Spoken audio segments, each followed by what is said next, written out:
Bonjour, ici Marina Orsini et bienvenue à cette nouvelle et 5e saison des Histoires qui résonnent, le balado des proches aidants, qui est produit, vous le savez maintenant certainement, le balado est produit par l'Appui pour les proches aidants, qui est un organisme qui vise à améliorer la qualité de vie des personnes proches aidantes et à leur faire aussi, les faire reconnaître leur rôle dans notre société.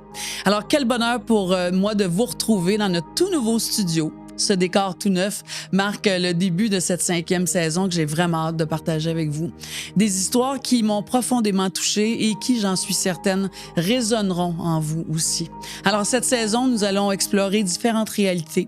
Le cancer et son impact sur toute la famille, les besoins particuliers qui transforment le quotidien, l'autisme, la paralysie cérébrale, les soins palliatifs pédiatriques, l'Alzheimer et ses deuils successifs qu'on traverse, le regard parfois lourd de la société sur la différence, les choix déchirants comme le placement ou l'aide médicale à mourir, et aussi notre propre santé mentale. Quand on aide quelqu'un, faut en prendre soin. Alors, chaque parcours est unique, mais tous nous rappellent l'importance du soutien, du répit et surtout de ne pas s'isoler.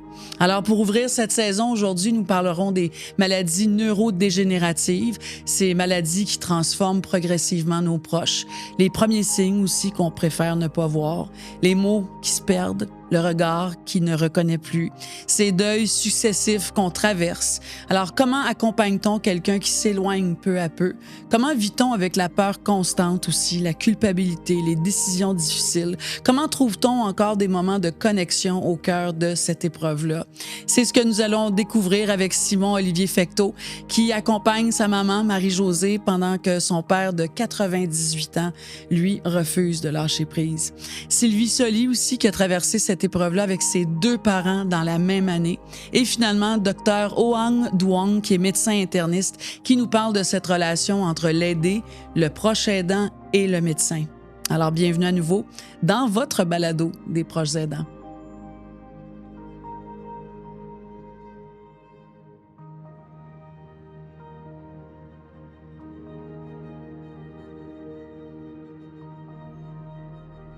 Il est comédien, humoriste, auteur, producteur. Il est aussi réalisateur. C'est à lui qu'on doit les 9 derniers bye-bye des 9 dernières années. Et on est super content de l'avoir avec nous. Simon-Olivier Fecteau. Hey, allô. Allô. Je suis vraiment contente que tu sois là. Ben merci pour l'invitation. Puis Ça... tu m'as répondu tout de suite quand je t'ai lancé là, l'invitation. Tu as fait ben oui, attends. Puis là, on s'est couru après pour trouver un moment. Ben, je le sais aussi que tu as un horaire. Le monde a des vies chargées. Non, on a des vies chargées puis tout ça. Fait que je suis très contente. Mais aujourd'hui, c'est le fils de Marie-Josée qui est là, et Marcel, ton papa, donc Fecteau. Et ben, je veux que tu me parles de ta mère. Tu sais, aujourd'hui, ta mère a 80, 81 ans? Ouais, 80. C'est ça, elle est atteinte d'Alzheimer. Oui. Mais j'aimerais ça que tu me parles de la femme qui t'a élevé, la mère que tu as eue en grandissant, là. Écoute, c'est drôle, j'ai été élevé en campagne, mais ma mère, c'est au fond du cœur une fille de ville. Là. C'est une fille qui aime ça, faire des choses, voir des choses. Elle aime, mettons, le théâtre, la télé, l'humour, la musique. Elle aime tout. Elle aime extrêmement passionnée comme personne. Et puis mon père... Une épicurienne de la vie, là. Ah, épicurienne de la vie, mais épicurienne des expériences. Je dis, c'est pas nécessairement dans la gastronomie ou l'alcool. Pas rien de tout ça. Plus épicurienne, elle aime le monde, puis elle aime voir des nouvelles choses. Curieuse. Moi, extrêmement curieuse. Puis c'est drôle parce que mes parents habitaient en campagne. Mon père, c'est un artiste peintre. Fait que lui, ça fitait plus avec sa vie d'artiste peintre. Puis c'est un paysagiste. Fait que d'avoir des paysages. Mais le conflit entre les deux, c'est pas un conflit, mais je disais, la différence entre les deux, c'est que ma mère, elle pouvait habiter à Central, à côté de Central Park à New York, là. Entourée de monde sans cesse, elle, ça aurait été ça, sa vie. Là. Mais ils se sont complétés toute leur vie. Écoute, ton père a 98 ans. Oui, il va avoir 98 en octobre. Là. Incroyable. Là, ta mère est atteinte d'Alzheimer depuis combien d'années? Depuis 2017-2018 qu'on a commencé à avoir les premiers signes. OK. Oui. Mais tu sais, c'était subtil au début. Je pense que c'est mon frère qui le premier à lever un petit red flag, là, un petit drapeau, là, comme « Hey, il me semble qu'elle oublie beaucoup de mots. Il me semble qu'il y a beaucoup de mots qui... » Puis là, toi, t'as pris conscience de ça. Hey, moi, ma mère a toujours été, tu sais, autant elle était passionnée, mais tu sais, autant, tu sais, mes parents, dans les deux, ont eu des vies quand même assez difficiles dans leur jeune, quand ils étaient jeunes. Fait que ma mère n'est pas allée à l'école, mon père non plus. Fait que, tu sais, c'est pas des gens de littérature ou quoi que ce soit. Fait que, tu sais, d'oublier des mots pour ma mère, je trouvais ça pas alarmant pour le moment. Oui. Puis, mais plus ça allait, plus ça commençait à être bizarre, tu sais, jusqu'à temps qu'il y ait comme eu un moment où que c'est devenu clair que, OK, moi, ça, c'est pas normal. En fait, dans votre famille, du côté de ta mère, il y a toute une lignée d'Alzheimer aussi. Là. Il y en a beaucoup. Ben, de démence, ouais. En fait, tu sais, l'Alzheimer, dans le fond, c'est une forme de démence. Oui. Puis il y en a tellement, il y a plein de sortes, là, ce que j'ai appris avec le temps, là, parce qu'on s'intéresse évidemment quand ça arrive dans nos familles. Mais puis son frère et sa sœur, son frère est décédé, sa sœur est dans une institution. Les deux ont eu différentes. Son frère a eu Parkinson avec Alzheimer, je pense. Puis sa sœur a une démence qui est pas complètement diagnostiquée, puis ça fait comme 15, 13 ans qu'elle est enceinte. Fait que ta mère a toujours eu peur de ça aussi. Ma mère faut l'ajouter, là. Toujours eu peur de tout ça. Puis c'est drôle parce que c'est épouvantable ce que je veux dire. Mais quand toute sa vie, elle nous a dit si jamais j'ai l'Alzheimer, amène-moi dans le bois, puis c'est ça. Fais ce qu'il faut. Fais ce qu'il faut. Ça me tente pas de vivre ça. Oui. Puis, mais quand je pense qu'elle-même s'est rendue compte qu'elle avait une démence quelconque, parce qu'il y a eu un événement qui n'était pas normal, elle n'a plus jamais mentionné ça. Ah non, c'est ça, c'est comme devenu tabou, vous en parlez pas de ça. Mais elle n'a pas parlé non plus de régler des problèmes si jamais ça arrivait. Là. Fait que c'est comme, oh mon Dieu, je pense que j'ai ça, mais finalement, le projet du bois, mauvais projet. Ah oui. Je pense que oui, ça n'a jamais été dit, mais je sais que son comportement a changé par rapport à ça, tu sais. Fait que ça a été quoi, sa réaction? Juste de tomber dans le silence, d'ignorer ça? Ou y a-tu eu un moment là, de réaction, il y a un diagnostic, on est allé chez le médecin ou mon père est allé chez le médecin, puis on est revenu, puis là, y a-tu eu ça? Non, c'est ça l'affaire. C'est qu'il n'y a pas eu ça. Quand il a eu le diagnostic du médecin, il était rendu trop tard. Ma mère était trop avancée. Déjà, qu'on lui donne un diagnostic, elle ne s'en souviendra pas le lendemain. Tu sais, c'était rendu trop tard. Fait qu'il y a eu comme toute une progression qui est pour nous autres et pour elle. Puis c'est drôle parce que, tu sais, on entend parler tellement d'histoires, mais on dirait que quand, tu sais, plein de gens vivent ces situations-là. Mais quand ça arrive à nous autres, c'est la première fois que ça nous arrive. Bien sûr. Alors, tu sais pas exactement quoi faire. Puis surtout quand quelque chose est progressif, tu sais, quand est-ce qu'on va à l'hôpital? On voit bien qu'il y a un problème. Y a-tu quelque chose à faire? Avais-tu aller à l'hôpital? Puis là, finalement, le médecin, il prescrit un médicament au cas. Puis là, la pharmacienne, mettons, il pose une question. Ah, Madame Fecteau, pourquoi vous prenez ça? Ben, ça va m'aider peut-être. Puis c'est tranquille. Il y a bien du flou, comme. Oui, bien du flou, un peu pour tout le monde. Tu sais, mon père qui est positif, il dit, ben, écoute, peut-être que c'est une phase, peut-être que, tu sais, une journée à la fois, puis on verra, on s'arrangera avec le reste. Mais au fil des 7-8 dernières années, y a-tu eu des moments là où, je sais pas moi, des moments de crise ou des moments où ta mère ton père t'a raconté que ta mère elle a eu une réaction aujourd'hui, puis tu sais, y a-tu eu des phases comme plus dramatiques? Il y a quelques phases plus dramatiques. Tu sais, je me souviens, moi, la première fois, parce que c'est drôle ces maladies-là, en tout cas du moins pour l'Alzheimer, c'est comme une série de deuils. Ça arrive pas d'un coup sec, c'est progressif, fait que tranquillement, il y a comme une faculté de moins. Puis en plus, c'est pas une faculté physique, c'est une faculté psychologique, fait que tu le vois pas nécessairement à première vue, mais je me souviens, moi, le switch, si je pourrais dire, le point tournant de tout ça, c'est la première fois qu'elle a oublié j'étais qui. Puis ça, c'est bizarre. Oh mon Dieu, OK. Ouais, ça fait C'était quoi? T'étais allé chez elle? Elle était à Montréal avec mon père, elle était descendue nous voir, on était en famille, puis tout ça. Puis à un moment donné, elle était mélangée. Elle me regarde, puis elle était de bonne humeur. Elle dit, écoute, t'es-tu mon oncle? Je dis, non. Je tombe. C'est une joke, là? Ouais, non, c'est ça, exactement. Puis tu sais, on le sait bien. Puis là, moi, ma réaction, c'est bizarre. Je fais de la moto. Puis ma réaction, ça a été, hey, sais-tu quoi? Viens-t'en en moto. C'est une drôle de réaction. Je me mets un casque sur la tête. Je t'amène en moto faire un petit tour, juste pour que son cerveau ait comme un influx d'énergie, de quelque chose, l'adrénaline. Puis finalement, quand on est revenu en moto, là, elle s'en souvenait, j'étais qui. Je sais pas qu'il faut faire de la moto, puis on est le problème de santé. Mais le lien à toi. Mais le lien à moi, c'est comme, OK, on va trouver une façon de juste l'allumer, là. Mais ça a été un choc, ça, parce que, tu sais, ma mère, qui a eu une vie quand même difficile, surtout quand elle était plus jeune, tu sais, elle, dans le fond, son accomplissement, c'était ses enfants. Ben, c'est sûrement encore ça, mais là, elle ne sait plus. Mais pour elle, d'avoir eu des enfants en santé, qui étaient gentils, qui étaient peu importe, j'ai bien élevé mes enfants, c'était ça le plus important pour elle. C'est à travers ça qu'elle s'est réalisée. Elle a fait d'autres choses, mais je sais que ça, c'était une grande réalisation pour elle. Fait que le fait qu'elle oublie l'affaire qui est probablement la plus importante de son existence. C'était toi en plus. Puis c'était moi en plus. Ben, c'est ça, moi, un autre frère, mais tu sais, c'était comme. Tu là que t'as pleuré? Non, j'ai pleuré une autre fois. Tu as pleuré juste une fois, toi, dans tout ça, là. Ouais. Quand, puis pourquoi juste une fois? C'est chez la médecin quand. Ouais. C'est chez la médecin quand la médecin, on a comme officialisé la patente. C'est-à-dire que, tu sais, le diagnostic. C'est une drôle de façon de diagnostiquer l'Alzheimer comme tel. Là. On dirait qu'ils vont par c'est pas ça, c'est pas ça, c'est pas ça, c'est pas ça. Fait que ça doit être ça. Puis il y a des tests neurocognitifs. Là. Il y a toutes sortes d'affaires, le fameux horloge. Là. Il y a toutes sortes. J'imagine ils ont passé toutes ces choses. Je pense que oui, j'étais pas là à chaque test, mais je suivais, tu sais, OK, on s'en va à Montréal, on s'en va à Québec. Fait que tout ça, puis je pense que ça a été à l'officialisation de la chose. Tu sais, on le sait tout, mais on dirait que c'est comme une. C'est malheureusement où on en est avec ces maladies-là, c'est qu'il n'y a pas encore de remède. Là. Fait que c'est comme une sentence officielle. Puis juste le fait de verbaliser ça, là, ça m'a rendu extrêmement vulnérable à ce moment-là. Là. Fait que là, au fil des dernières années, de toutes ces années-là, est-ce que tu peux vraiment dire, on voit à tous les mois ou aux 6 mois ou à chaque année, là, ça s'en va de plus en plus vers le pire, en fait. Là. Tu vois ça? Peux-tu constater ça? Ben, définitivement. Mon père est une force de la nature, c'est ça. Il va avoir 98 ans en octobre. C'est anormal à quel point il est en forme à son âge. C'est un cas. J'ai fait des vidéos de lui sur Internet, puis il y a des trucs qui sont devenus virales. Ben oui, il paraît.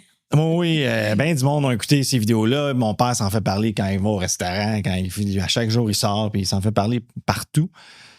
Mais le fait qu'il s'occupe de ma mère, le fait qu'elle n'est pas dans un centre, le fait qu'elle a un point de référence qui est sécurisant puis rassurant pour elle, je pense que ça fait partie des raisons pourquoi sa progression est lente. Ouais. Fait qu'elle est lente. Tu sais, ma mère, elle parle plus tant, elle dit un mot de temps en temps. Je pense pas vraiment qu'elle sait chuki, mais elle est contente que je sois là. Puis elle sourit beaucoup, par exemple. Fait que ça, c'est le fun parce qu'elle n'a pas elle semble pas avoir vivre un cauchemar à l'intérieur. Elle est calme, puis elle sourit, puis elle est contente d'être là. Fait que c'est pas un Alzheimer anxieux et dramatique et douloureux. Non, je pense qu'elle était plus anxieuse avant, en fait. C'est bizarre, là. Fait qu'il y a comme une forme de bonheur dans son état. Puis le fait que ton père, c'est son point d'attache, c'est sa référence. Il est 24 heures sur 24 avec elle.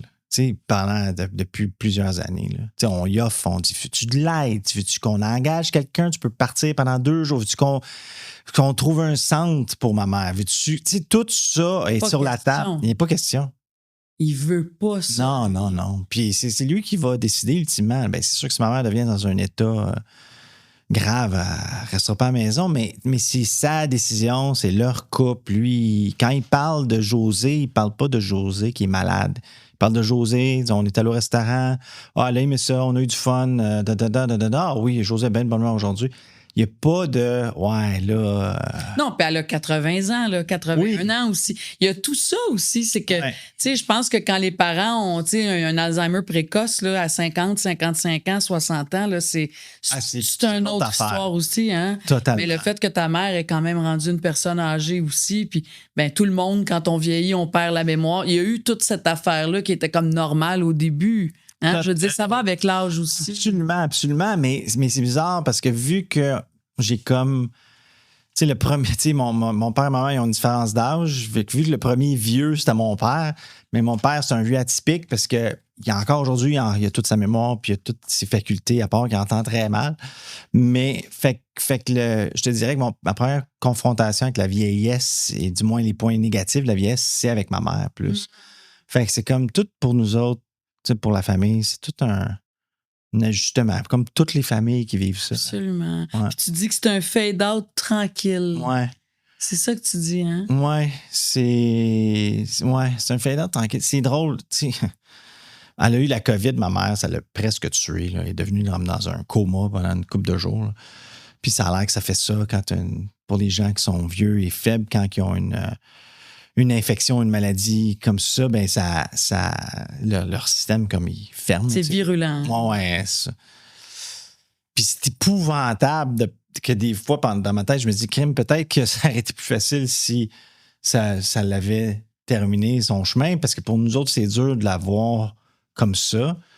Mais d'un autre côté, après ça, je la vois, puis elle sourit souvent, puis elle semble heureuse dans son état, même si je ne sais pas comment est son état, mais dans ma tête, ma mère, c'est comme un chat en ce moment. C'est comme, elle est contente d'être là, elle aime avoir de l'affection, mais je ne sais pas ce qui se passe dans sa tête. Là. Puis en même temps, il y a eu un épisode assez dramatique. Il n'y a pas eu une histoire avec un repas de famille où elle s'est étouffée? Ah, ouais, c'est après la COVID, ça. Fait qu'elle sort de ça. Puis là, elle commence à être mieux. Puis là, on est en famille chez mes parents. Puis là, on commence à sortir. Tout le monde est quand même un peu plus léger parce qu'elle va mieux. Ouais. Puis on est dans la cuisine, on est debout. Là, quand quelqu'un fait réchauffer une pizza, puis ça, on mange un peu. Puis là, un moment donné, ma mère, on portait moins attention à elle pendant une couple de, je sais pas, une minute, là, on jase. Puis ma mère, elle tombe un peu sur le côté. Je dis, voyons, qu'est-ce qui se passe? Puis là, moi, je l'amène sur le divan.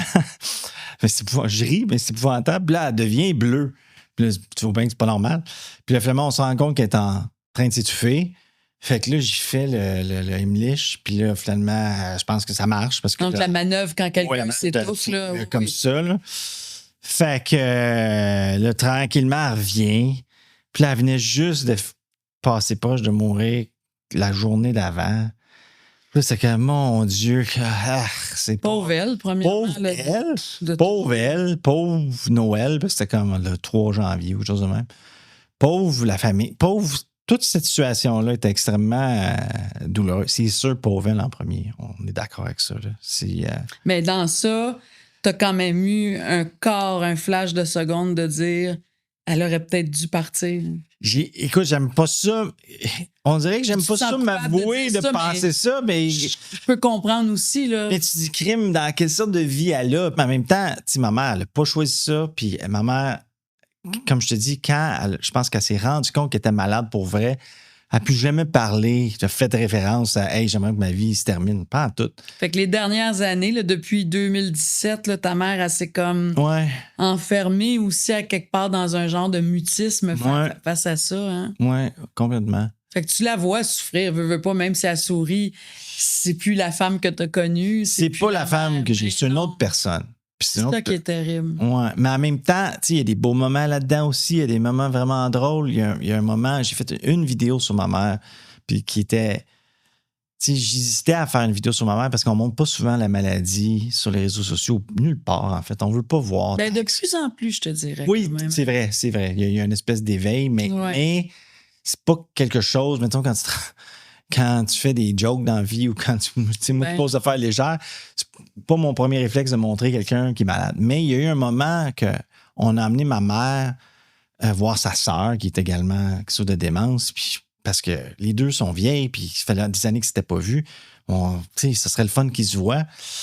Puis quand ils se sont vus, sa sœur est dans un état physique beaucoup plus difficile que ma mère. Elle est en chaise roulante, elle est déformée de par les années de médication, toutes sortes d'affaires. Parce que ta mère est mobile. Oui, ma mère est mobile. Elle est debout, elle marche. Oui, elle se ressemble visuellement. Elle est plus vieille, mais elle se ressemble. L'autre, elle ne se ressemble pas du tout. Fait que c'est comme impossible qu'elle le reconnaisse ou qu'ils se reconnaissent.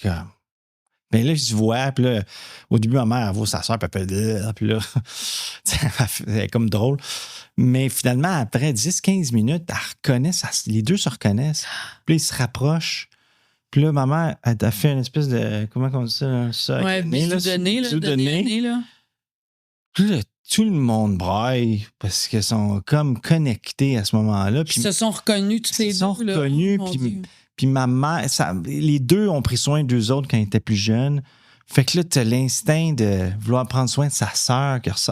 Écoute, c'est tellement un moment extrêmement émouvant. Puis positif, puis beau, puis bouleversant, puis triste, puis tout.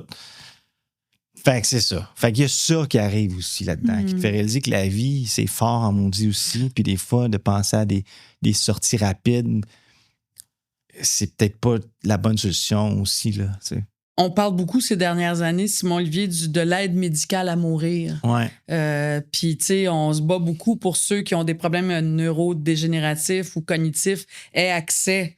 Hein? On est beaucoup là-dedans aussi. Est-ce que ça, c'est quelque chose auquel vous avez pensé? Avez-vous déjà parlé de ça par rapport à ta mère? Elle, est-ce qu'elle a déjà mentionné que c'est le genre d'affaires qu'elle voudrait, hormis aller dans le bois? Aller dans le bois, puis la méthode, oui. l'ancienne méthode. Écoute, on n'a pas eu de conversation ouverte autour de la table à propos de ça. On en a eu, mettons, moi et mon frère au téléphone. Ouais. Jamais j'impliquerai mon père là-dedans. Tu sais, je pense que l'aide médicale à mourir, c'est évidemment pour les gens qui souffrent. Je trouve que c'est vraiment une bonne solution quand ta vie n'est que souffrance, mais c'est pas le cas, là.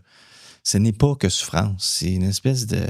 C'est plus souffrant, je pense, plus souffrant pour nous autres que pour elle. J'ai l'impression, mais je suis pas à sa place. C'est juste que si je me fie à son état, ben on semble plus triste qu'elle. On le disait, ton père a 98 ans, puis lui, ta mère est à la maison, puis il n'en est pas question de penser à la placer.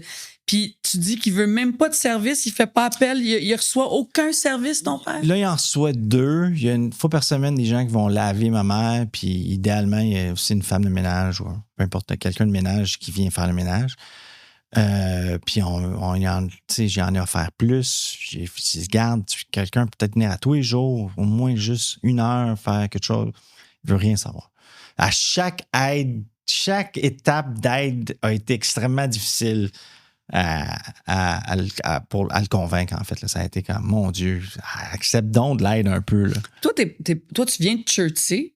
Chesterville. J'avais c'est Chesterville.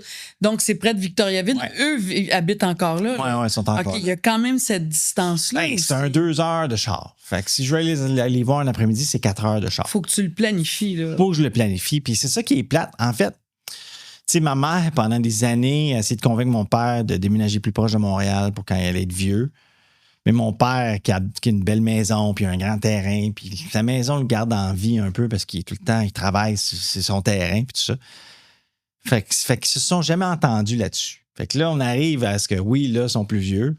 Puis là, effectivement, c'est dur de les voir. Si est à Montréal ou proche, c'est, mettons, une demi-heure de char, je verrai tous les jours, j'irai faire un tour. Mais là, à 2 heures, c'est 4 heures. Faut le planifier. Je peux pas travailler en campagne. Ça marche pas avec ma vie. Fait que, tu sais, c'est pas pire parce qu'on est 4, on est 4 frères au final. Là. Fait qu'il y a tout le temps quelqu'un. Quand même, chaque semaine, il y a quelqu'un qui va. Oui, puis ils ont des amis là-bas. Il y a le monde du CLSC qui passe. À chaque 2 jours, au moins, ils voient quelqu'un à la maison. Ça, c'est sans compter les gens qui vont au restaurant. Fait que ça, au moins, il y a du monde. C'est pas comme s'il était tout seul à la semaine longue. Non. Mais c'est plate parce que moi, j'aimerais ça être... Tu sais, mon frère, on aimerait ça être là plus souvent. Puis c'est que, hey, je veux bien, mais ça a été mal planifié, cette affaire-là. Là. Il aurait dû... Ça se planifie pas. Ça se planifie pas, mais la maladie, elle essayait dans ta vie, là. Tu sais, oui, ta mère a essayé mais quand elle allait bien. Je pense que pendant 20 ans, elle voulait vendre la maison là, à Chesterville. Là. Mais qu'est-ce que tu veux faire? Ça leur appartient, c'est leur dynamique. Puis en même temps, tu es chanceux parce que ton père a 98 ans et il est en pleine forme. Si lui, il perdait des moyens, j'imagine que là, tu t'imposerais. Tu ferais, regarde, là, on a des décisions à prendre, vous emmener proche de Montréal. Mais vous n'êtes pas rendu là, même si ton père a 98 ans. Lui, il ne veut pas partir pour rien au monde. Là, ben non. De mais tu sais, mets-toi à sa place. Demain, on te dit tu vas quitter ta maison. Demain, tu t'en vas chez vous. C'est la même affaire. On va tous réagir comme ça. On veut tous pas vivre ça. Là. Non, puis forcément, cette vie-là a fait qu'il est aussi en forme aujourd'hui à 98 ans. Fait que c'est comme, si j'enlève ça, j'enlève son mode de vie d'un condo à Longueuil. Il peut tomber. Lui, puis c'est Parce ça. que c'est probablement ça qui le tient aussi. Il y a un rôle important à jouer. Ça donne c'est sa femme, premièrement, la femme qu'il a aimée. Ça donne un sens à sa vie. Je comprends. Puis elle est bien, elle n'est pas alitée, ta mère. Elle est pas. Fait que ça aussi, il y a plein d'éléments qui changent la donne pour s'interposer ou Ouais. les obliger à prendre des décisions. Hein? Ouais, complètement. Complètement. Mais c'est ça. Fait que là, cette dynamique-là marche pour le moment. Je te dirais même que mon père est plus en forme depuis que ma mère est malade. Il est plus on. Ça le tient allumé. Ouais. C'est fou, hein? Ah ouais, mais je comprends ça. Puis tu sais, ça doit faire... T'as quel âge? Ça doit faire quoi? 30, 40, 50 ans que tes parents sont ensemble? Ouais, 60. Fait que c'est comme si c'est une référence, là. C'est comme la moitié de toi-même aussi, hein? Ben ouais. Tu coupes pas ça de même. Là. C'est pas un lien facile à couper. Si je te dis le mot futur en terminant, qu'est-ce que tu vois? T'es toujours stand-by, j'imagine. Écoute, un peu. Si mon père, il va au jour le jour, puis je pense que j'ai appris de ça. Là. Je fais la même chose. Je regarde, pour le moment, la formule, elle fonctionne. Mais à un moment donné, que je vais descendre à Chesterville ou que je reçois un téléphone ou que je vais, puis là, tout va changer. C'est ça. Puis t'es conscient. Je sais, ben, on le sait. Je dis, regarde, ça peut être demain matin comme ça peut être dans 5 ans. Ben, peut-être, pour ma mère, je serais surpris que ce soit dans 5 ans, mais. Oui, tu serais surpris. Ben. Parce que, des fois, le cœur, il est fort. Le monde sont en forme, sont en santé physiquement. C'est le cerveau qui... Il y a toute cette réalité-là aussi, hein? Écoute, c'est quoi, on va voir. On va voir, mais... Ouais, on va voir. Mais pour mon père, mettons... Pour mon père, là, si j'avais à miser sur quelqu'un qui allait vivre vieux, là, je parierais sur lui. Cela dit, tout peut arriver à n'importe qui. Là, fait que, regarde, je change juste du bois que... Parce que, tu sais, le rôle de proche aidant aussi, il y a des statistiques qui existent, hein, que Puis, souvent, l'aidant va partir avant l'aider. Pour vrai? Rendu à ces âges-là, oui, ils disent quand même ça. Parce que, bon, eux autres, ils ont de l'air de bien fonctionner. Ta mère, bon, elle est quand même autonome un minimum, là, mais la tâche est tellement grande. Ben ouais. Il y a tellement de chapeaux à porter que ça use. Je veux dire, si les gens sont trop âgés à un moment donné, puis tu sais, la charge mentale, physiquement, oui, de lever, de laver, de faire à manger. Tu sais, il y a plein d'affaires là-dedans. Fait que c'est quand même une réalité aussi, mais qui semble pas être proche de ton père. Là. Écoute, la question que j'y demande à chaque fois, en fait, je pose une batterie de questions à chaque fois que je le vois, puis qui est souvent, c'est t'es-tu correct? T'as-tu besoin d'aide? José, à un moment donné, ça se peut qu'il faut qu'on la place ou non. C'est toi qui décides. Ou comment tu vas. Puis, à moins qu'il ment à chaque fois, mais pour le moment, tout va bien, mais je peux pas prendre ces décisions-là pour lui. Non. Je suis curieuse, Simon-Olivier, parce que tu dis que vous êtes 4 garçons, vous autres. Est-ce que vous vous êtes fait un genre de conseil de famille pour dire qu'il faut se préparer quand même un certain plan d'action, que s'il arrive quelque chose, bon, toi, tu es à Montréal, il y en a qui sont plus proches de Victoriaville. Est-ce que vous avez eu cette discussion-là, les 4 frères? On a eu cette discussion-là. On s'est fait, cet hiver, on s'est fait un système que, au moins une fois par semaine, il y a quelqu'un différent qui allait pour être sûr que. Surtout que c'était l'hiver, c'est plus difficile. On n'a pas un plan d'action clair si quelque chose arrive. On sait qu'on a des ressources, mais on n'a pas, mettons, OK, ça va être à telle place, à tel hôpital ou tel. Il n'y a rien de ça. Mais les 4 sont stand-by. On est tous stand-by. Si on envoie un texto à un, l'autre, ça va se mettre à bouger. Là. On est tous stand-by, puis on est tout un âge qu'on ait des horaires flexibles, plus que, mettons, avant. Ouais. Fait qu'il y a moyen de s'organiser. Moi, j'ai une chambre chez nous. S'ils veulent rester là, ils vont rester là. Mais c'est encore des convaincus. Oui, c'est ça. Puis toi, je veux dire, la question, là, vraiment en terminant, mais la question à 1000 pièces, le fait que ton parent ait atteint d'Alzheimer, c'est-tu quelque chose auquel tu penses par rapport à toi? Écoute, moi, juste en termes de... Moi, je me suis remis en forme. Je me suis remis en forme vraiment. C'est vrai, ces dernières années. Oui. Puis, je suis à 45, je n'étais pas en forme. Je faisais toutes sortes d'affaires, mais je n'étais pas en forme. Puis, j'ai changé mon alimentation. Je m'entraîne 4, 5, 6 fois par semaine. Je dors. J'essaie de garder le contact social. J'essaie de garder mon cerveau actif. T'as une bonne vie. J'essaie de faire tout ce qu'il faut pour, si ça m'arrive, le repousser le plus loin possible. Oui. Parce que c'est beaucoup avec le mode de vie aussi. Ouais. Il y a le gène, mais c'est tout relié aussi au mode de vie. Beaucoup. Tu sais, l'alcool, le tabac, le stress, le sucre, tout ce qui est pas bon, en fait. Des relations toxiques, c'est tout ça aussi qui va contribuer. Hein. Oui, fait que gros ménage de vie de mon côté, là. Pas inquiète, tu vas vivre vieux comme ton père. Écoute, on y allait une journée à la fois. Merci. Merci. Simon Olivier, Merci merci. beaucoup. Je suis certaine que ça résonne chez les gens qui nous écoutent en ce moment. Merci beaucoup. Ah, mais merci.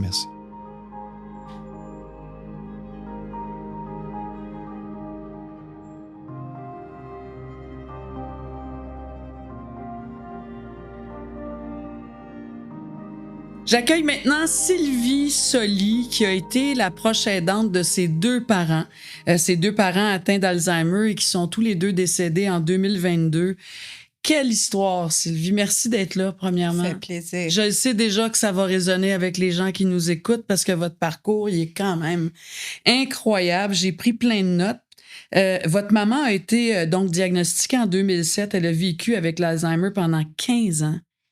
15 ans d'Alzheimer. Puis là, il va avoir en parallèle le papa. Mais je veux commencer avec votre maman. Vous avez grandi dans une famille de 5 enfants, frères et Oui. sœurs. Et selon vous, ça, je trouve ça intéressant. Elle a eu un diagnostic en 2017, mais vous dites que vous aviez remarqué des choses bien avant, là, bien avant son diagnostic chez votre mère. Hein?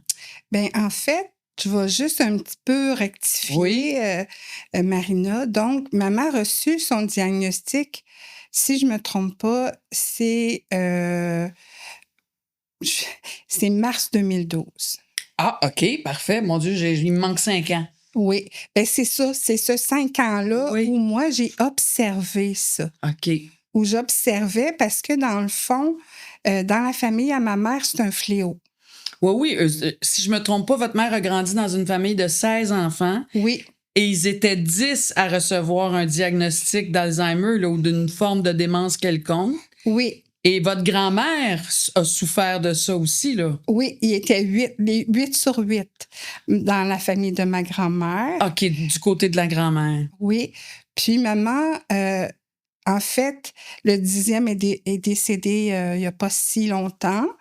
Puis, il en restait... Tu sais, il y en a 2 qui sont morts jeunes. Fait que c'est 10 sur 14 vivants. Incroyable. Ça, c'est vraiment...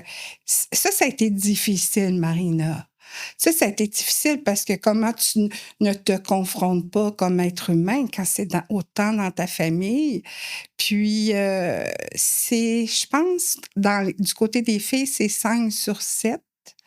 Fait que, tu sais, tu te dis, oh. Fait que vous, ça fait longtemps que ça court dans votre famille. Bon, à l'époque, probablement qu'on disait pas de l'Alzheimer, Oui. mais de la démence. Hein, c'était surtout ça, je pense, qu'on utilisait. Puis d'emblée, je vais vous la poser en partant, cette question-là, mais est-ce que vous, dans votre vie, là, est-ce que vous avez-vous fait des prises de sang? Est-ce que vous êtes devenu obsédé par le fait que moi, je vais-tu l'avoir? Comment on vit ça? J'ai pas été obsédée parce que on peut mourir en traversant la rue. Exactement. Même dans son sommeil. Moi et une de mes sœurs, on était évaluées. Moi, j'aime mieux savoir Oui. que pas savoir. Fait que là, vous avez reçu un diagnostic? En fait, non. Je sais que je porte les gènes de mes 2 parents. OK.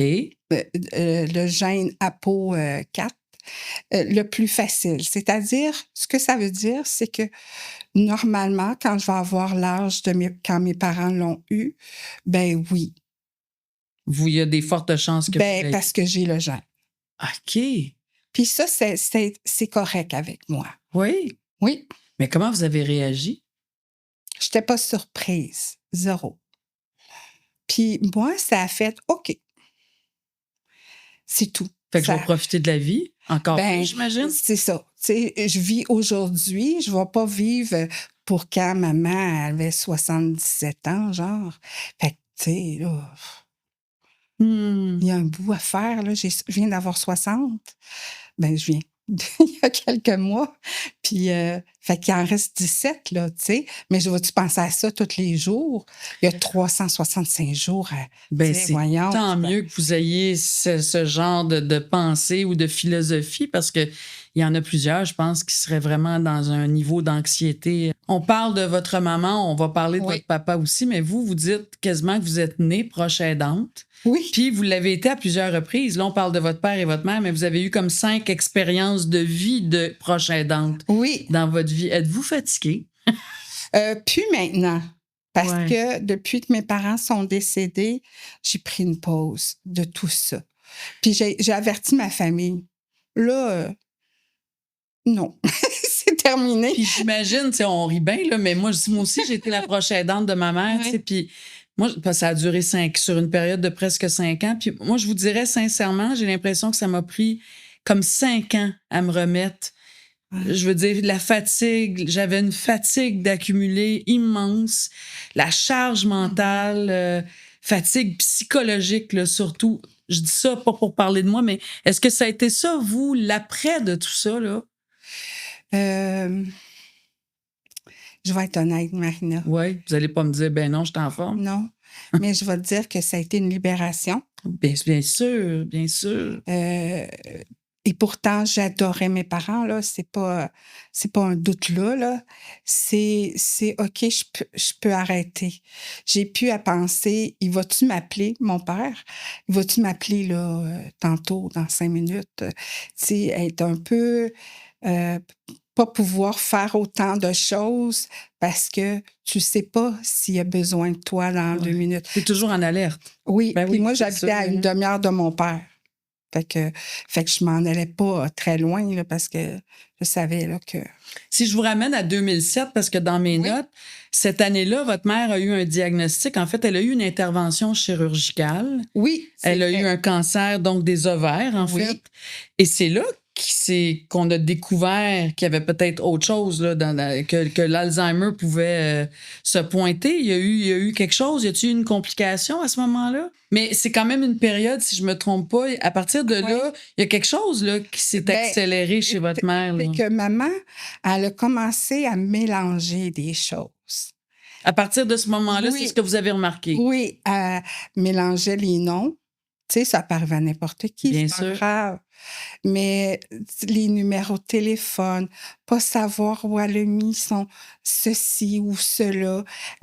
Puis après ça, ben là, quand le four, hein, oublié d'éteindre le four, toutes ces choses. Commencer à avoir ces problèmes-là. Là. Oui, mais étape par étape, là, tu sais, de 2007 à 2012.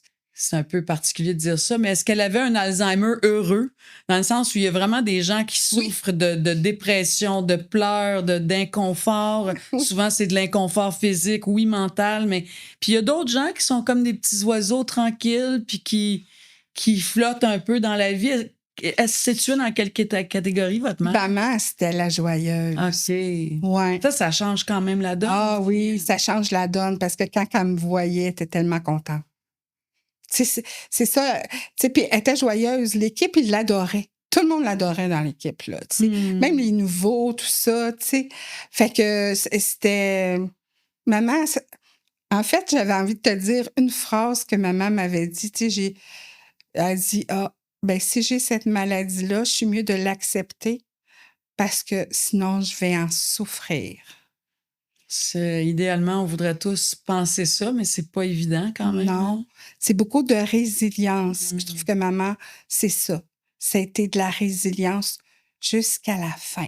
Allons un peu vers votre papa. Ben parce oui. que quand même, votre papa, lui, il a eu un diagnostic d'Alzheimer en 2020. Oui. Mais là aussi, vous dites que vous aviez vu des choses bien avant. Il est décédé en 2022.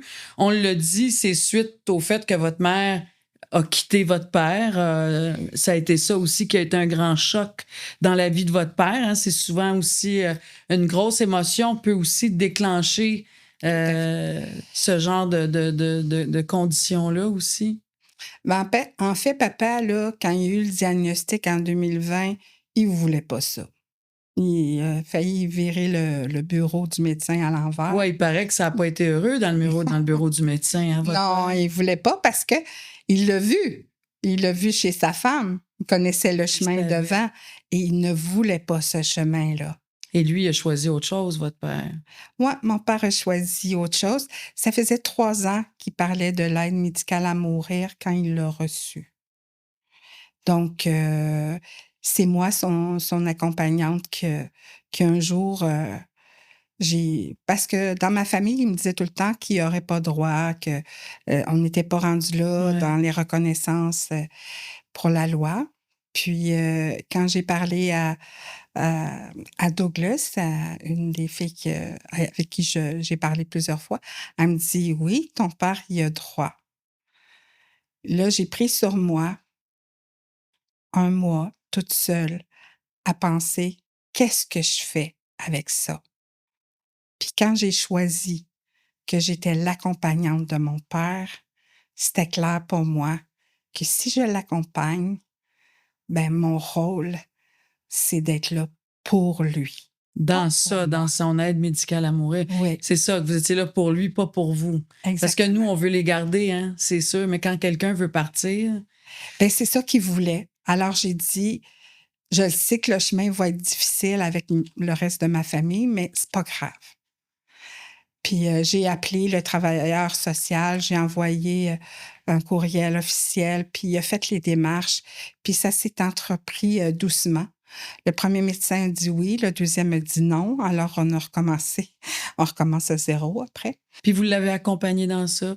Ah, Ça moi, a été comment pour vous de vivre cette expérience-là? les derniers 6 mois de mon père, ça a été, Un heu, beau cadeau pour un vous. beau cadeau. Puis qu'il Même soit si pas seul. l'accompagnement a duré 3 ans, ça a été un beau cadeau de de vivre ça avec lui, de lui permettre d'être entendu, respecté, Ouais. puis d'aller Partir dans jusqu'au la bout. dignité comme il le souhaitait, en fait, Exactement. hein. Lui, il voulait pas, quitter son logement, aller en résidence donc, puis il voulait avoir son auto. Tout ça, c'est ça qui s'est passé. Quand on regarde votre parcours, Sylvie, Oui. vous avez quand même fait des apprentissages intéressants. Oui, J'imagine qu'il y a eu plein de moments tellement difficiles parce que c'est oui. difficile. Puis l'approche aidante, c'est difficile. Puis de voir nos parents vieillir dans ça, dans notre rôle de proche aidant, c'est extrêmement difficile. Mais vous avez quand même appris à vous écouter. Oui. C'est ce que vous dites. Vous aviez 4 questions que vous vous Ouais, posiez. oui, Hein? Vous vous êtes monté une espèce de palmarès de questions avant de rentrer, là, avant d'aller voir votre mère ou avant oui, d'aller voir votre père là, comme proche aidante. Vous oui. avez quand même développé des capacités d'avoir un certain recul.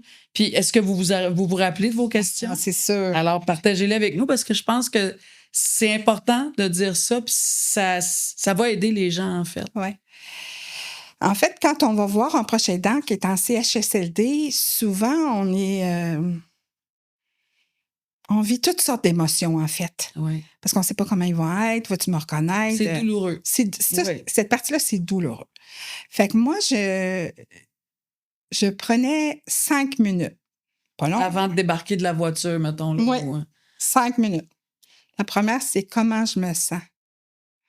Comment je me sens présentement? Puis le but, c'est pas de les juger, de les analyser. Le but, c'est juste de savoir comment on se sent. Fait que moi, il y avait toujours de l'anxiété, de la peur, de la colère. Ça, c'était toujours présent. Puis les autres, ben, ça dépendait des fois. Mais des fois, j'ai nommé toutes, là, les émotions. oui, oui, oui. Puis, je les jugeais pas, comme je dis. Je faisais juste, ah, il y a ça, ah, il y a ça, ah, il y a ça. Après ça, je disais, mais pourquoi j'y vais, dans le fond? Pourquoi je me fais vivre ça? Puis, la réponse était toujours la même. Parce que j'ai envie de voir maman. Oui, parce que très souvent, on peut dire qu'en général, là, l'Alzheimer, toute forme de difficulté cognitive, dégénérative, tout ça, souvent, les gens nous reconnaissent pas. Oui, Hein? Où on était là il y a 1 heure, ils pensent qu'on n'est pas venu Oui. depuis 3 semaines. Fait que vous vous disiez pourquoi j'y vais, dans le fond. Ça mais donne pourquoi quoi, j'y là? vais, ultimement? Ouais. de me faire vivre ça, cette Ouais. affaire-là, tu sais? Je vais partir 2 minutes à l'autre toilette, je vais revenir, tu sais? Comme si je viens d'arriver. Oui. Donc, Fait que- c'est ça. Comment je me sens? Pourquoi je vais là? Pourquoi je vais là? Euh, Parce que souvent, c'est la culpabilité.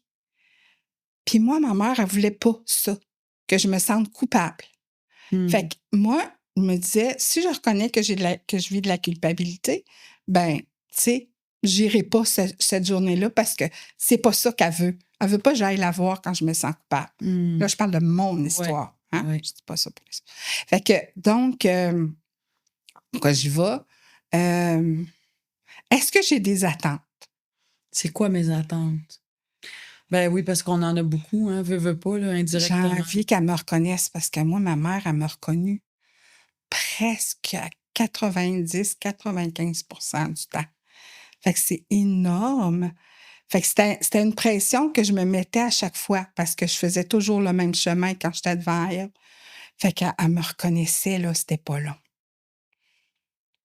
Puis si j'ai des attentes, est-ce que c'est réaliste? Mais ça, c'est une sous-question Ouais, de la troisième. suis-je réaliste? Fait qu'à chaque fois, vous avez appris à vous poser ces questions-là. Ça a dû vous aider. Énormément. Puis la dernière, c'est quoi qui est vraiment important?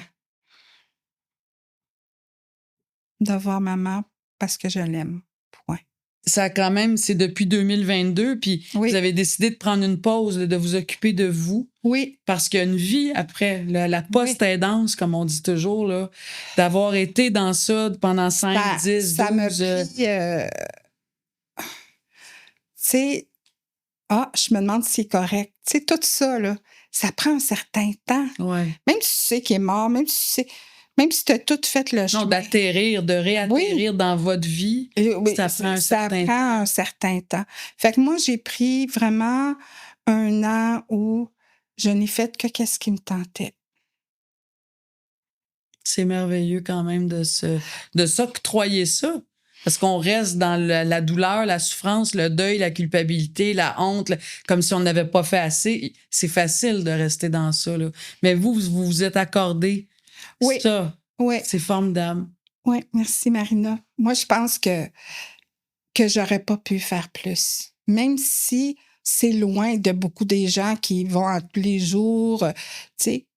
Mais dans mon état de santé, je pouvais pas faire plus. Fait que, tu sais, ce que j'ai fait, je suis heureuse de l'avoir fait. Puis aujourd'hui, je suis en paix. Et c'est ça le plus important pour moi. Merci beaucoup, Sylvie. Hey, Merci ça me fait de votre plaisir. passage.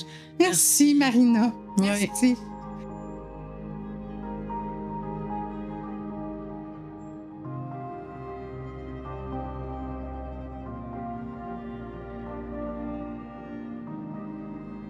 Je suis présentement avec Dr Wang Duong, qui est spécialiste en médecine interne à l'hôpital Pierre-le-Gardeur à Terrebonne depuis 1998. Il a été président de l'Association des spécialistes en médecine interne au Québec de 2018 à 2023.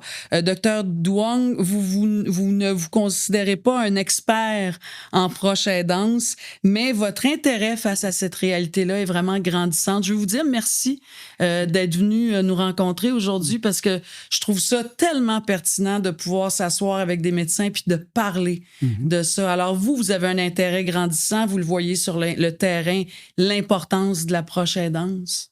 Tout à fait. D'abord, la première chose, c'est dans le cadre de mon travail, oui, je travaille au quotidien avec des proches aidants. Mais je vous dirais aussi que c'est depuis mon implication à la fondation de la Fédération des médecins spécialistes du Québec, dont la mission première, c'est de soutenir, de valoriser le travail des proches aidants.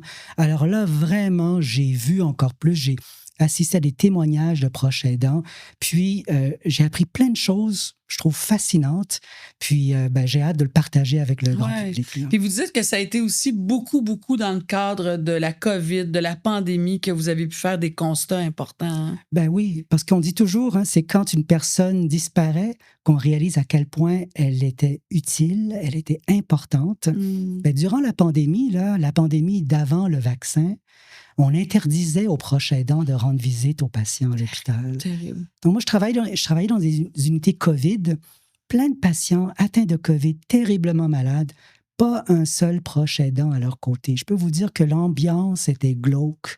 Et c'est peut-être quelque chose qui nous a marqués, tous mes collègues et moi. Puis depuis ce temps-là, on dirait que je vois des proches aidants partout. Et je vois à quel point ils nous aident dans notre métier, nous, les médecins spécialistes. Et j'imagine que ça a changé votre regard. Tu sais, j'imagine que on veut pas revivre une pandémie, là, mais on n'est pas à l'abri de ça, puis on le sait très bien. Mais j'imagine que les choses se passeraient autrement parce qu'il y a tellement de gens qui sont décédés tout seuls, des familles qui ont été endeuillées, mais ont vécu, en fait, l'ont pas vécu le deuil, n'ont pas été capables d'être auprès des membres de leur famille, de leurs parents. Fait que je pense que ça a changé en général le regard aussi là-dessus. Moi, je dirais plus jamais. Plus jamais. C'est ce que mes collègues, on s'est dit, là. on espère tous qu'il n'y aura pas de pandémie, mais plus jamais cette interdiction totale des proches aidants. Il faut trouver une autre façon. Vous l'avez dit, moi, je l'ai vu, des personnes qui étaient en fin de vie, qui étaient en train de mourir, puis tout ce qu'on avait à leur offrir, c'était un téléphone cellulaire, un FaceTime avec leur famille. Plus jamais on devrait revivre ça. Quand vous dites, Dr. Duong, plus jamais, est-ce que c'est quand même quelque chose que vous réussissez avec vos confrères à communiquer au ministre, au ministère de la Santé? C'est quelque chose qui s'est jasé entre vous, les médecins, puis tout le monde est d'accord, puis c'est rendu en haut, puis c'est vrai que ça arrivera plus jamais? Je n'oserais pas dire que ça s'est rendu en haut, du moins pas encore, mais la mission qu'on se donne à la Fondation de la Fédération des médecins spécialistes, c'est justement d'améliorer le réseau pour améliorer cette relation qu'il y a entre le patient, le médecin, mais le proche aidant aussi. Donc, cette fameuse triade, on veut qu'elle soit améliorée. Puis, je dis toujours à mes collègues, on peut faire mieux. On est 11 000 médecins spécialistes au Québec, là, on peut faire mieux. Il ne faut pas juste dire d'accord, merci de vous occuper de votre mère, mais vraiment faire de la place aux proches aidants, les traiter comme des acteurs à part entière de notre équipe. Comme on travaille avec nos infirmières, nos travailleurs sociaux, ben, la personne proche aidante, elle fait partie de l'équipe, puis il faut la valoriser. Exactement. Mais je pense que c'est générationnel aussi. Seriez-vous d'accord? Parce que moi, quand je pense à mes parents, là, je me souviens, mon père, ça fait 35 ans qu'il est décédé. Et je me souviens à l'époque, avec ma mère, ça fait 12 ans qu'elle est décédée. Ça a été toute une autre expérience. Moi, mes parents allaient chez le médecin et ne posaient pas de questions. Le médecin, c'est le bon Dieu. Il te dit quoi faire, tu fais ce qu'il te dit, puis tu poses pas de questions. Puis je me suis un peu interposée, moi, à ce niveau-là, à ce moment-là. Puis je leur disais, il faut que vous posiez des questions. Puis après ça, je l'ai vécu, moi, directement avec ma mère. Mais les médecins, ils sont contents d'avoir des membres de la famille qui sont là. Peut-être pas 12 personnes, mais 1 ou 2 personnes clés. Parce qu'il n'y a personne qui connaît la personne mieux, la personne malade, que la famille. Puis moi, je trouvais aussi que le malade, en l'occurrence ma mère était comme en état de choc pendant toute sa maladie. Fait que même si elle aurait voulu, elle avait peur, elle savait pas quoi dire, j'étais toujours avec elle parce que l'écoute n'est pas la même non plus. Mais j'ai senti, moi, que les médecins étaient vraiment contents de sentir que, ben, parlez-moi, tu sais, comment vous avez été, vous? Bon, il n'y a pas beaucoup de réponses. Moi, j'intervenais puis je disais, ben il y a ça, ça, ça. Et vous, c'est ce que vous voulez, les médecins? Ben, je veux dire, vous avez dit les éléments les plus importants. Moi, dans mon travail, souvent, je rencontre des personnes, puis je dois leur parler, donner des explications complexes sur leur maladie, puis sur leur traitement. Puis, de fait même de leur maladie, les patients, des fois, ne sont pas dans les conditions optimales pour comprendre mes explications. Exactement. Puis des fois, même, ils prennent des médicaments qui donnent des effets secondaires, qui fait qu'ils ne peuvent pas comprendre. Ben, la personne proche aidante, elle est là, elle écoute, elle peut reprendre mes explications puis utiliser les mots qu'elle connaît. Prendre des notes. Moi, je prenais des notes. Oui, c'est ça. Et puis en plus, ben, la personne proche aidante, elle me donne de l'information. Parce que, encore une fois, la personne, elle ne pense pas toujours, mais « Ah oui, elle est tombée, elle a des problèmes d'équilibre. Puis c'est vrai, sa mémoire, c'est pas la même chose. » Pour nous, les médecins, là, c'est tous des indices qui sont très importants. Ça nous permet de raffiner notre diagnostic, ça nous permet d'améliorer nos traitements puis d'avoir des meilleurs résultats surtout. Et c'est ce que vous voulez. Puis vous, votre but, comme vous le dites, c'est de transmettre et d'unir ces 11 000 spécialistes-là pour changer la façon de faire, la façon de voir la maladie chez vos patients? Ben, je pense qu'ils vont me trouver fatigant, là, mais je vais insister. Moi, je pense, là, mes collègues, les 11 000 médecins spécialistes, on peut faire mieux. Et d'ailleurs, il y a des projets, j'espère qu'on pourra en parler dans quelques instants, mais des projets fantastiques, vraiment novateurs, qui, vous savez, là, les bottines vont suivre les babines. Oui. C'est-à-dire, on ne va pas juste dire « Ah, merci les proches aidants », on leur fait de la place. Il y a un endroit dédié dans l'hôpital. C'est vraiment des gestes concrets comme ça qui vont améliorer la relation qu'on a, patient, proche aidant, puis l'équipe soignante. Mais davantage, c'est quoi les projets que vous développez puis que vous souhaitez offrir donc à la place et le rôle du proche aidant? Alors, par exemple, il y a vraiment un projet vraiment emballant que la Fondation on a subventionné. C'est Dr. Julia Chabot. Dr. Julia Chabot est une spécialiste en gériatrie. Puis en fait, elle est même la présidente de l'association qui regroupe tous les gériatres au Québec. Et elle travaille à l'hôpital Sainte Mary's à Montréal. Mm-hmm. Et elle va faire une clinique de gériatrie. Jusque-là, rien de très spécial, mais ce qui vraiment fait la différence, c'est qu'il y a non seulement un endroit pour les médecins, pour les infirmières, pour les patients, mais il y a un endroit spécifiquement conçu pour les proches aidants. Et donc, c'est des proches aidants qui accompagnent des personnes qui souffrent, par exemple, de la maladie d'Alzheimer, mais qui ont d'autres également problèmes en gériatrie. Puis, on va les accueillir, on va leur demander quels sont les besoins, on va leur demander comment ils se sentent. Est-ce qu'ils se sentent bien? Est-ce qu'ils sont anxieux? Est-ce qu'ils sont déprimés? C'est quoi leurs besoins? Au besoin, on va les diriger vers des ressources communautaires, des ressources au sein de l'hôpital. Et on va aussi faire des groupes d'entraide. Parce que des fois, les personnes proches aidantes, une des réalités qu'elles vivent, c'est qu'elles sont isolées. Oui, elles sont en relation avec la personne aidée, mais elles ne peuvent pas parler de ce qui leur arrive à elles. Puis là, on va organiser des sessions de groupe, on va mettre des proches aidants ensemble, puis des fois, juste de pouvoir parler de ce que ces personnes-là vivent, ça peut soulager beaucoup. Puis la dernière chose qu'on va faire également, c'est qu'on va faire de la recherche. Dr. Chabot est une chercheure, puis elle va vraiment essayer de savoir les interventions qu'on fait. Est-ce que ça aide la personne proche aidante? Est-ce que ça aide la personne aidée?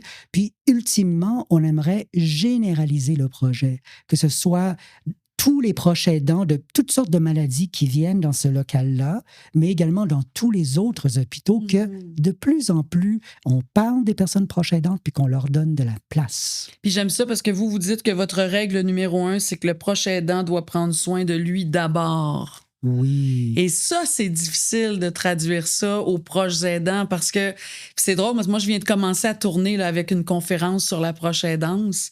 Et c'est beaucoup ça. Moi, je le dis, c'est un témoignage très personnel de dire, moi, au début, avec ma mère, ça a été 5 années de proche aidance. J'ai eu ma famille, mais au départ, je suis allée me chercher de l'aide. Je suis allée rencontrer une psychologue. Moi, j'avais besoin qu'elle m'aide à essayer de mieux gérer mon rôle de proche aidante. Puis souvent, ben c'est ça, c'est qu'il y a des services, des soins pour le malade, mais il n'y a pas de soins ou il y a moins de services, beaucoup moins pour le proche aidant. Puis pour bien aider, il faut s'aider.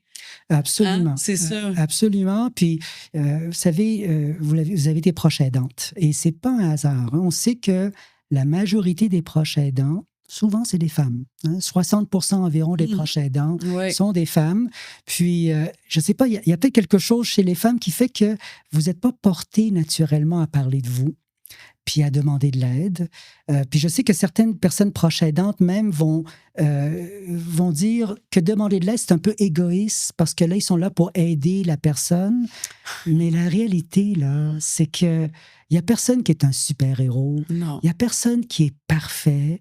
C'est normal de se sentir épuisé des fois. Si on n'a pas toutes les connaissances. Quand on devient proche aidant, là, on est un peu médecin, on est un peu infirmière, on est un peu psychologue, on est cuisinière, femme de ménage, chauffeur privé. On porte tellement de chapeaux qu'on ne peut pas connaître toutes ces choses-là. Puis moi, je vous dirais même si on s'y connaissait, parce que des proches aidants qui sont médecins, il y en a. C'est vrai. Ils ont leur formation, mais quand il s'agit d'aider leur père, leur mère, leur fille, c'est pas la même chose, là, parce que t'as tes émotions, t'as ta relation, donc c'est pas tout à fait la même chose. Donc, c'est normal de se sentir des fois un peu dépourvu, et c'est normal de demander de l'aide. Puis, au fond, là, si on est aidé, si on est en meilleure santé, on pourra juste être encore plus utile pour la personne qu'on veut aider. Moi, j'aime ça l'image là vous savez, ils disent toujours quand on prend l'avion, là, si jamais le masque à oxygène descend, mettez votre masque, et ensuite, mettez le masque de l'autre personne. C'est le même principe. Il n'y a vraiment aucun mal à demander de l'aide lorsqu'on est proche aidant. C'est une force, en fait. Puis l'idée, c'est d'avoir une équipe autour de soi. Moi, je trouve que pour avoir une meilleure présence auprès de notre aidé, ben on a une équipe qui s'occupe de certaines choses puis qu'on est plus présent comme fille, comme maman, comme conjoint. Ce qu'on veut, c'est d'être proche de cette personne-là puis pour savourer le temps qu'on a avec ces gens-là. Fait que l'idée, c'est de monter une équipe aussi. Hein? Une équipe, c'est tellement important. Là. Une des choses que les personnes proches aidantes ressentent beaucoup, c'est l'isolement.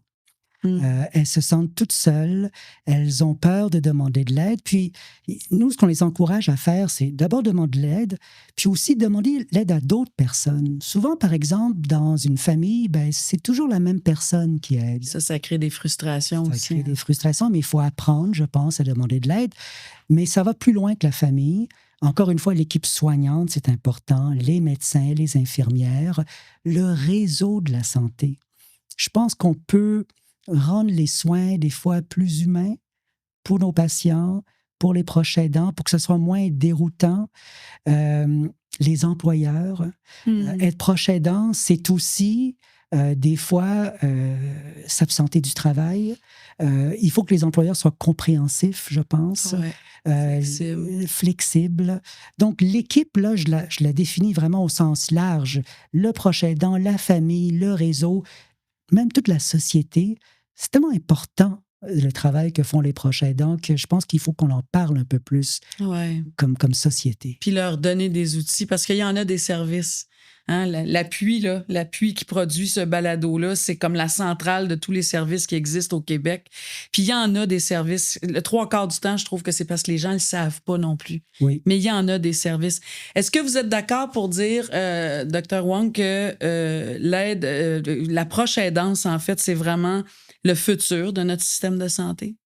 Ben, c'est pas juste le futur, ça fait longtemps que les proches aidants font leur travail. Là. Une chance qu'ils sont là. Mais de plus en plus, avec une population vieillissante, voilà. Hein, c'est quand même important. Là. Vous savez, il y a une étude qui commence à dater, honnêtement, là, ça fait 10 ans, mais qui estimait que les soins pour les personnes âgées étaient donnés à 85% par des personnes proches aidantes. Mm-hmm.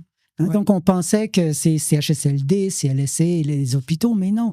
Les proches aidants donnent l'immense majorité des soins aux personnes âgées. Donc, je ne peux pas être plus d'accord avec votre affirmation. Là. L'avenir passe par les proches aidants. J'aimerais aussi aborder l'aide médicale à mourir. C'est pas quelque chose que vous pratiquez, vous, mais vous êtes à même de témoigner de l'impact que ça peut avoir dans une famille quand on demande l'aide médicale à mourir ou on le considère. Oui.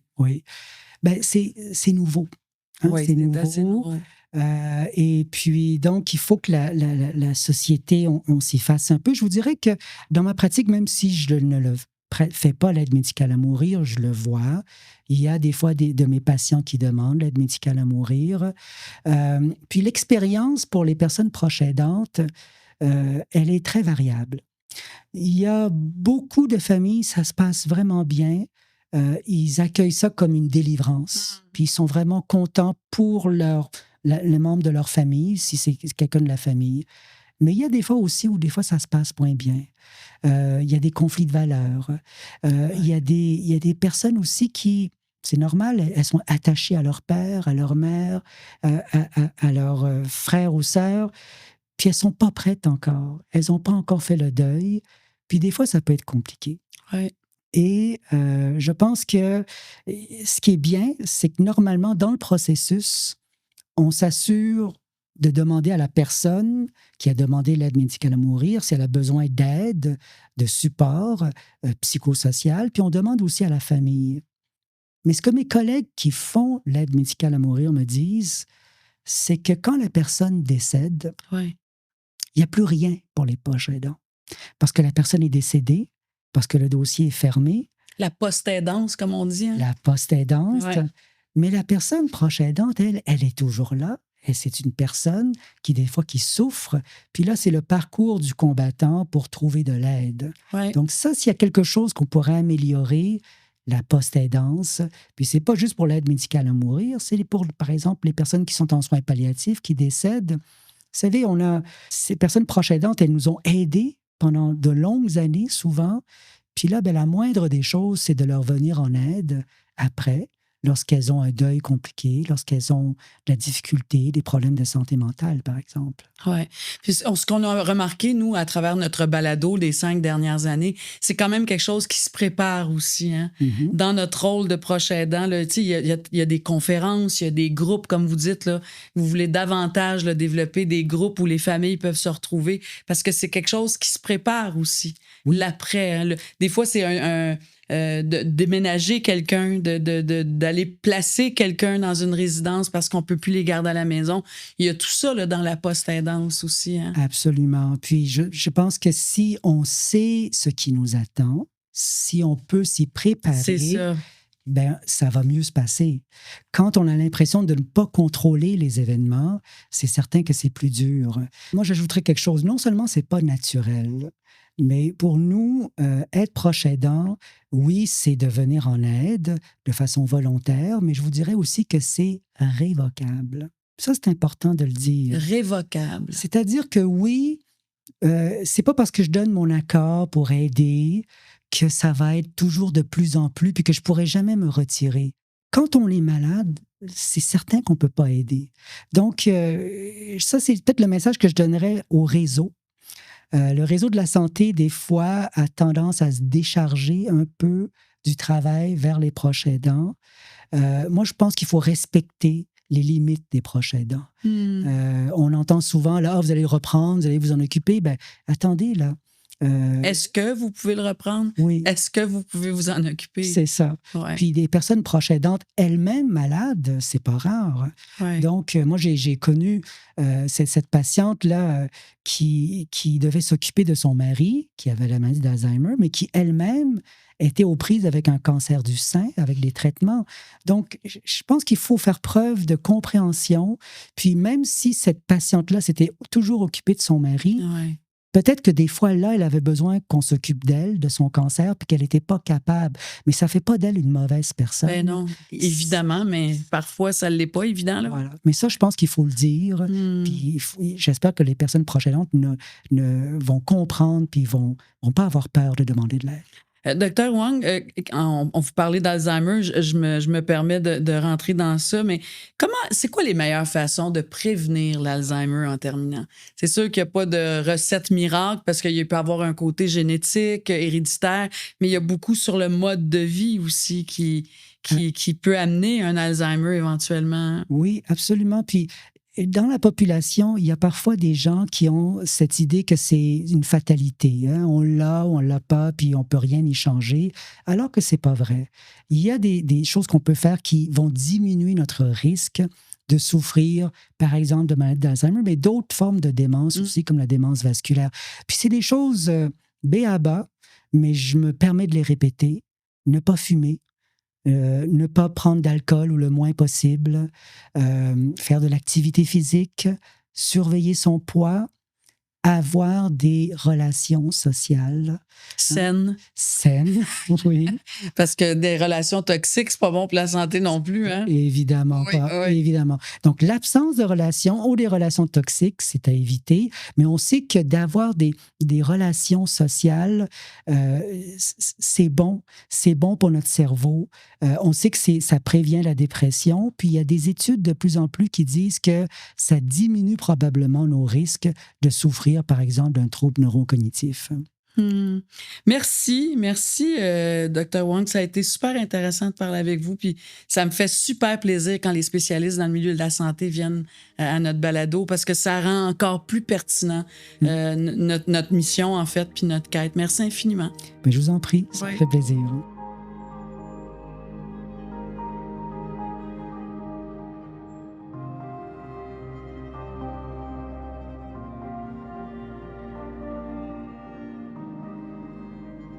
C'est déjà la fin de ce tout premier épisode, mais on en a d'autres pour vous à venir. Un immense merci à Simon-Olivier Fecteau, à Sylvie Soli et au Dr Wang Duong pour ses témoignages. Vous nous rappelez que derrière l'Alzheimer, derrière les maladies neurodégénératives, il y a des histoires qui continuent, il y a des liens qui se transforment aussi. Alors, si vous accompagnez un proche atteint de troubles cognitifs, ben vous n'êtes pas seul. Je vous le répète souvent, contactez Info Aidant au 1-855-852-7784 ou par courriel courriel aussi à info-aidant@l'appui.org. Alors, le répertoire des ressources sur le site de l'Appui vous permettra de trouver des organismes et des services adaptés près de chez vous, que ce soit pour du répit, de l'accompagnement ou du soutien psychosocial aussi, tout est là. Alors, d'ici notre prochaine rencontre, rappelez-vous, prenez soin de vous et de ceux que vous aimez. À bientôt.